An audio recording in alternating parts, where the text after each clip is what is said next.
my brothers and sisters, I know today there is a huge debate about music. I want to mention again, we spoke about logic a little bit earlier. We know from a religious perspective, the ruling.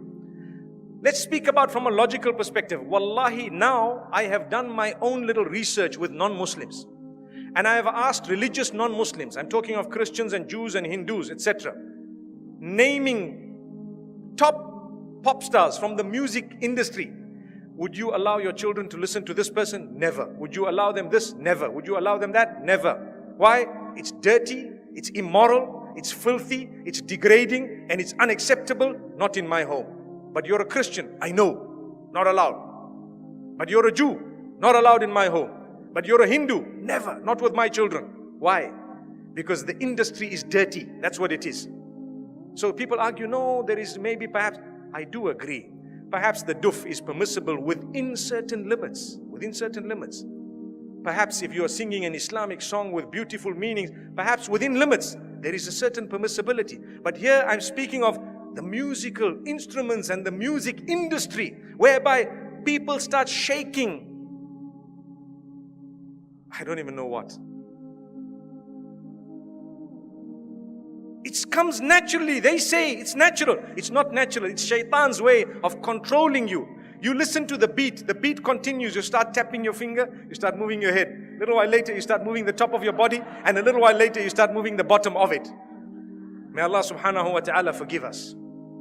And the words have become so dirty, my brothers and sisters, that it is a sign of the hour. And people say, nothing wrong. My brother, you have a beard that reaches the ground and you're still bopping. Astaghfirullah. May Allah forgive you and forgive all of us. You cannot do that.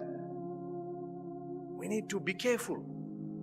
I want to teach you something very, very beautiful. Why don't you replace that with the Quran? Melodious recitation. Listen to Ra'ad al-Kurdi. Listen to anyone else that you would perhaps like, Sa'ad al-Ghamidi. Beautiful recitals of your choice. Abdul Basit, Abdul Samad, whoever else you like. There will be so many people. Replace it. It's beautiful. It's soothing.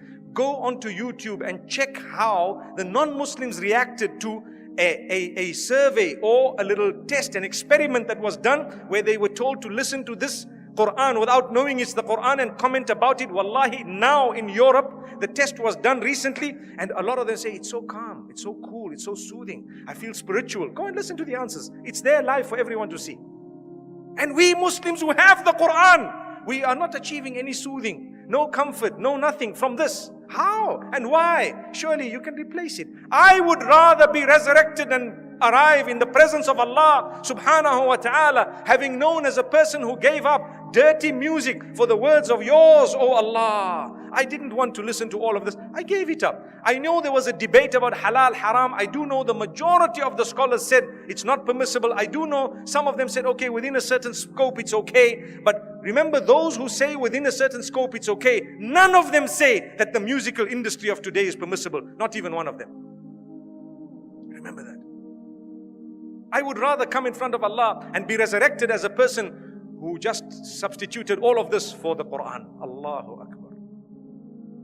If you made it to the end of the video, please like the video as a Sadaqah Jariyah, so more and more people can watch it and you will get sawab for whoever watches it. We don't earn money from YouTube ads, so you can support our channel from the link in the description, so we can keep making new videos and you can subscribe to our channel. Jazakallah.